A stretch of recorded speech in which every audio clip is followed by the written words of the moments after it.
Hello students, welcome to my channel SPC centre of knowledge. आज हम लोग class 12th का जो आपका भूगोल है उसका लेसन 2, आपको थंबनेल देख के ही पता चल गया होगा कि आज हम लोग लेसन 2 के सभी सब्जेक्टिव प्रश्नों को हल करने का प्रयास करेंगे। तो चलिए वीडियो को शुरू किया जाता है। और आप अगर हमारे चैनल पर पहली बार हैं तो चैनल को सब्सक्राइब करके बेल आइकन को प्रेस कर लें ताकि नोटिफिकेशन जो है आप तक पहुंचता रहे और आप अपने बेहतर से बेहतर तैयारी में जुटे रहें। तो बगैर देरी किए हुए आज हम लोग पार्ट 2 भूगोल का जो है आपका विश्व जनसंख्या वितरण घनत्व और वृद्धि, उसके सभी ऑब्जेक्टिव्स प्रश्नों को हम लोग हल करेंगे। तो चलिए आप अच्छे तरीके से सभी प्रश्नों को समझने का प्रयास करेंगे ताकि आपके परीक्षा में एक भी प्रश्न छूटे नहीं। चलिए, पहला आपका प्रश्न है, आंतरिक प्रवास क्या है। क्या कह रहा है कि आंतरिक प्रवास क्या है। इसका बड़ा ही साधारण सा उत्तर है। क्या कह रहा है कि आंतरिक प्रवास एक अपेक्षाकृत प्रचलित जनसांख्यिकी प्रक्रिया है जिसमें हजारों लाखों लोग गांव छोड़कर नगरों की ओर या अति आबादी क्षेत्र से बेहतर अवसर प्रदान करने वाले क्षेत्र की ओर प्रवास करते हैं। अर्थात कह सकते हैं कि आंतरिक प्रवास वह प्रवास है जो अपने गंतव्य स्थान को, अपने जहां हम रहते हैं उस स्थान को, जहां पे हमको अवसर नहीं मिलता है काम का, रोजगार का, उस स्थान को छोड़कर जब हम किसी दूसरे स्थान पे जाते हैं काम और रोजगार की तलाश में, वह प्रवास कहलाता है। कह रहा है कि इनमें उच्च वेतन, सस्ती भूमि, अच्छा स्तर तथा आर्थिक प्रगति के अवसर भी शामिल हैं। ऐसे स्थानांतरण के फलस्वरूप ग्रामीण प्रवासियों का अधिकांश भाग नगरों की ओर पलायन करता है। अर्थात कहा जा सकता है कि जितने भी गांव में जो रोजगार प्राप्त नहीं होता है वे सभी लोग नगरों की ओर पलायन करते हैं ताकि नगर में उनको एक अच्छा नौकरी मिल सके जिससे वह अपना और अपने परिवार का भरण पोषण कर सके। इसके कारण नगरों में बड़ी संख्या में झुग्गी झोपड़ी बस्तियों की जनसंख्या जो है वह बढ़ रही है। अर्थात जो गांव से लोग जा रहे हैं वे लोग वहां तो जाने के बाद तो अपना मकान नहीं बनवाएंगे, या तो वे अपना सुनिश्चित एक डेरा लेके रहेंगे या फिर झुग्गी झोपड़ी बना करके ही उसमें अपना रोजगार का अवसर ढूंढने का प्रयास करेंगे। तो आंतरिक प्रवास जो है यह अपने ही देश के भीतर एक राज्य से दूसरे राज्य या फिर कहें तो एक ही राज्य में गांव को छोड़ करके नगरों की ओर जा करके अपने काम और रोजगार की तलाश करना आंतरिक प्रवास कहलाता है। चलिए दूसरा क्वेश्चन जो है, दूसरा प्रश्न जो है, जनसंख्या की ऋणात्मक वृद्धि क्या है। क्या कह रहा है कि जनसंख्या की ऋणात्मक वृद्धि क्या है। कह रहा है कि यदि दो समय अंतराल के बीच जनसंख्या कम हो जाए तो उसे जनसंख्या की ऋणात्मक वृद्धि कहते हैं। यह तब होती है जब जन्म दर मृत्यु दर से कम हो जाए, अर्थात मृत्यु दर अधिक हो और जन्म दर कम हो जाए तो वहां जनसंख्या जो है वह ऋणात्मक वृद्धि दर्ज की जाती है।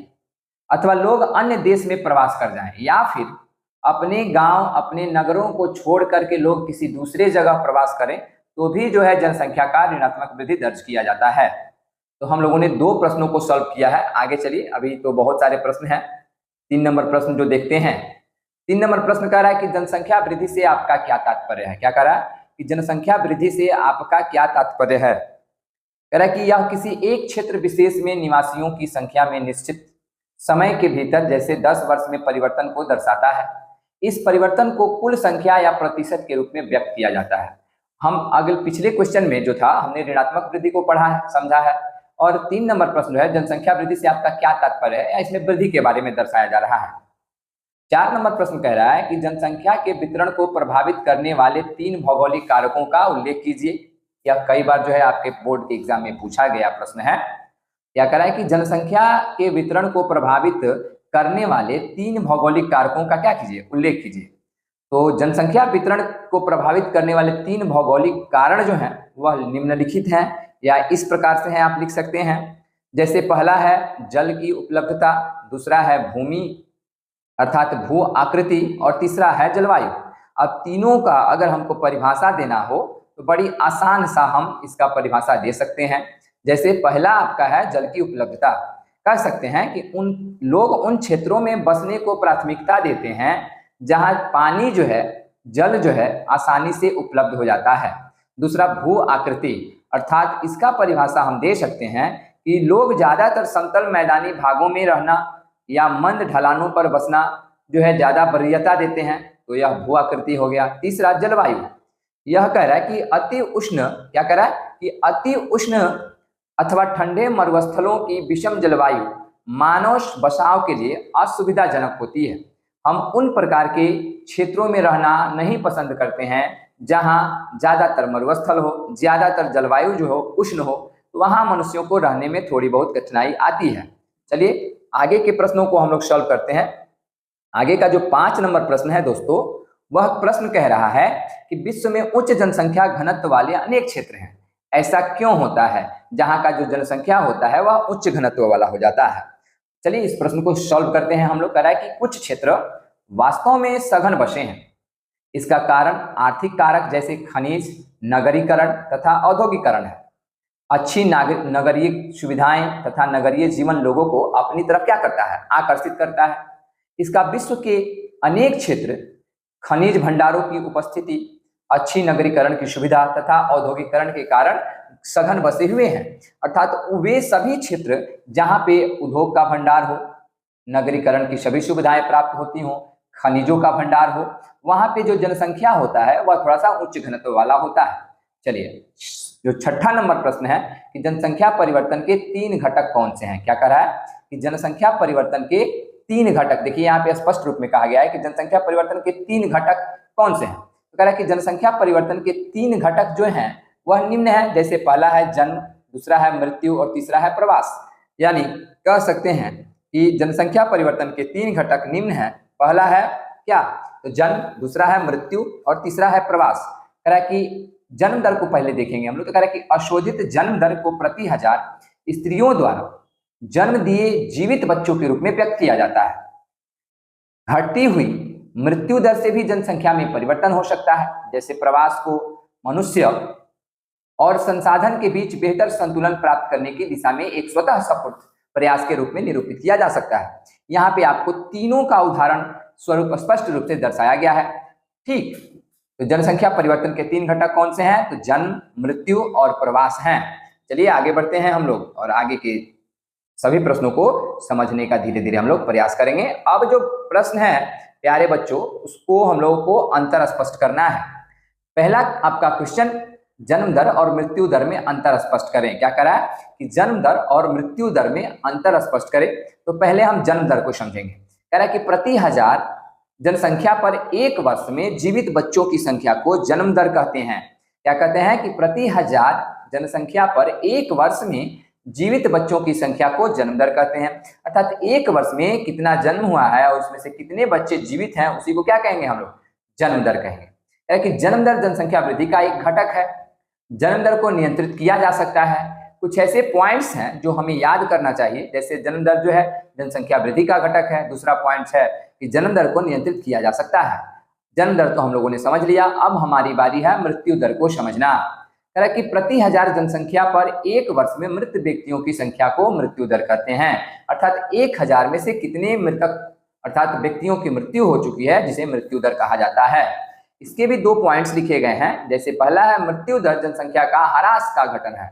मृत्यु दर जो है वह जनसंख्या को कम करने का कारण बनता है। दूसरा है कि मृत्यु दर को पूर्णतः नियंत्रित नहीं किया जा सकता है। जन्म दर को तो हम थोड़ा बहुत कंट्रोल कर सकते हैं, लेकिन मृत्यु दर को कंट्रोल नहीं किया जा सकता है। तो जन्म दर और मृत्यु दर में जो अंतर स्पष्ट करना है, आशा करते हैं कि आपको बड़े बेहतर ढंग से समझ में आया होगा।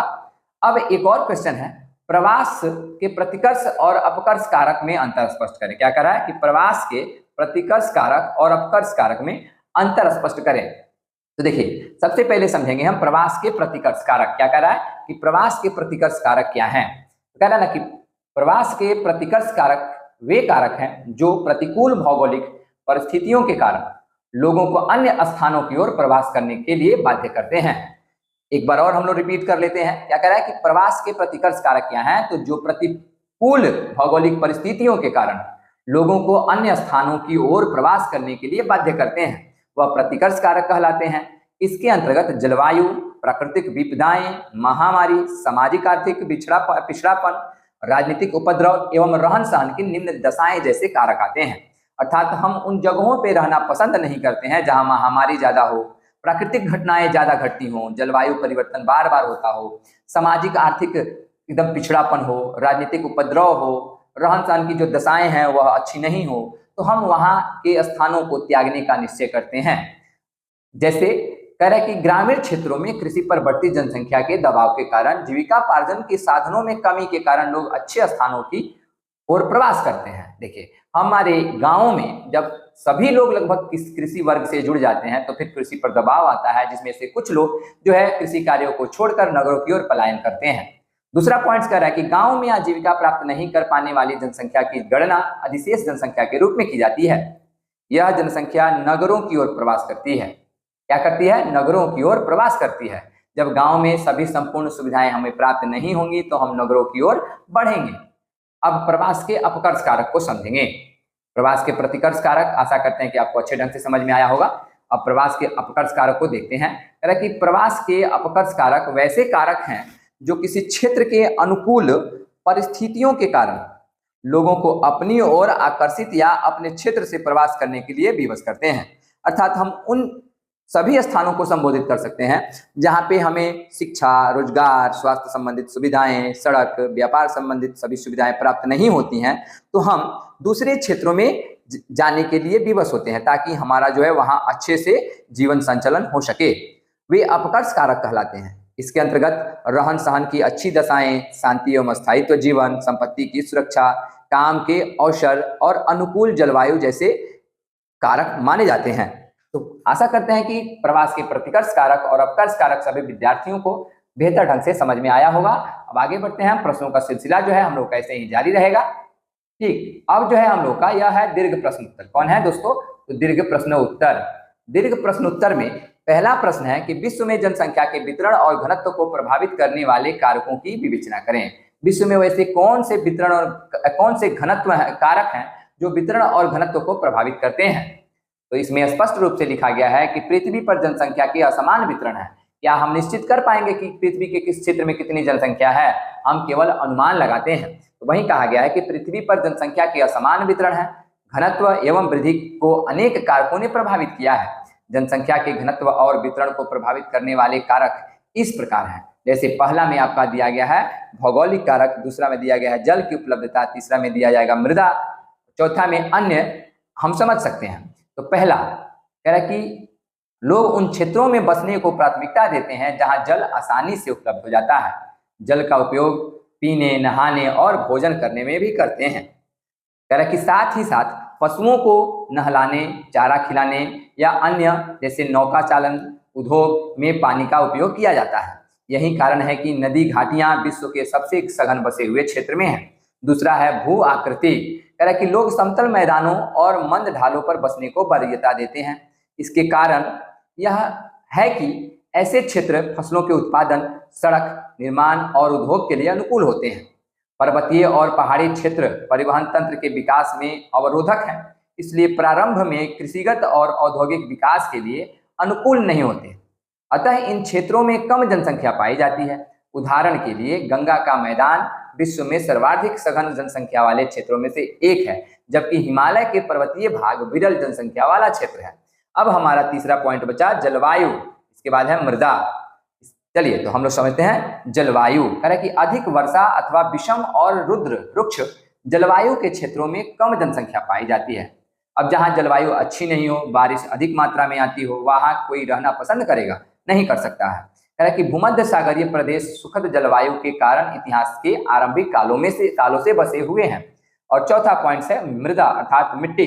कह रहा है उपजाऊ दोमट मिट्टी वाले प्रदेशों में अधिक लोग रहते हैं क्योंकि ये मृदाएं गहन कृषि का आधार बन सकती हैं। तो चलिए अब इसका दूसरा कारक हम लोग पढ़ेंगे, आर्थिक कारक। कौन सा कारक? आर्थिक कारक। आर्थिक कारक के भी 3 पॉइंट लिखे गए हैं। आर्थिक कारक के भी 3 पॉइंट्स आपको दिख रहा होगा। इन तीनों पॉइंट्स को हम अच्छे तरीके से समझेंगे। पहला है खनिज, दूसरा है नगरीकरण और तीसरा है औद्योगिकरण। पहला खनिज को हम लोग देखते हैं। कह रहा है कि खनन और औद्योगिक गतिविधियां रोजगार उत्पन्न करते हैं, अतः कुशल एवं अर्धकुशल कर्मी इन क्षेत्रों में पहुंचते हैं और जनसंख्या को सघन बना देते हैं। अफ्रीका की कटंगा, जाम्बिया, तांबा, पेटी इसका एक अच्छा उदाहरण है। दूसरा है नगरीकरण। कह रहा है कि अच्छी नागरिक सुविधाएं तथा नगरीय जीवन के आकर्षण लोगों को नगरों की ओर खींचता है। विश्व के विराट नगर प्रतिवर्ष बड़ी संख्या में प्रवासियों को अपने ओर क्या करता है, आकर्षित करता है। तीसरा पॉइंट है औद्योगिकरण। कह रहा है कि औद्योगिक पेटियां रोजगार के अवसर उपलब्ध कराती हैं और बड़ी संख्या में लोगों को आकर्षित करती हैं। जापान का कोबे ओसाका प्रदेश अनेक उद्योग की उपस्थिति के कारण यह सघन बसा हुआ क्षेत्र है। अब 3 नंबर जो पॉइंट है, सामाजिक एवं सांस्कृतिक कारक। क्या कह रहा है, सामाजिक एवं सांस्कृतिक कारक। चलिए, कह रहा है कि कुछ स्थान धार्मिक अथवा सांस्कृतिक महत्व के कारण अधिक लोगों को आकर्षित करते हैं। ठीक इसी प्रकार लोग उन क्षेत्रों को छोड़कर चले जाते हैं जहां सामाजिक और राजनीतिक अशांति हो। कई बार सरकारें भी लोगों को विरल जनसंख्या वाले क्षेत्रों में बसने को प्रोत्साहन देती है। तो हम लोगों ने कई लघु प्रश्न और दीर्घ प्रश्नों को सॉल्व करने का प्रयास किया है। आशा करते हैं कि आपको वीडियो अच्छा लगता है तो चैनल को सब्सक्राइब कर लीजिए, लाइक कीजिए, कमेंट कीजिए और अपने दोस्तों तक शेयर कीजिए। Thanks for watching my video.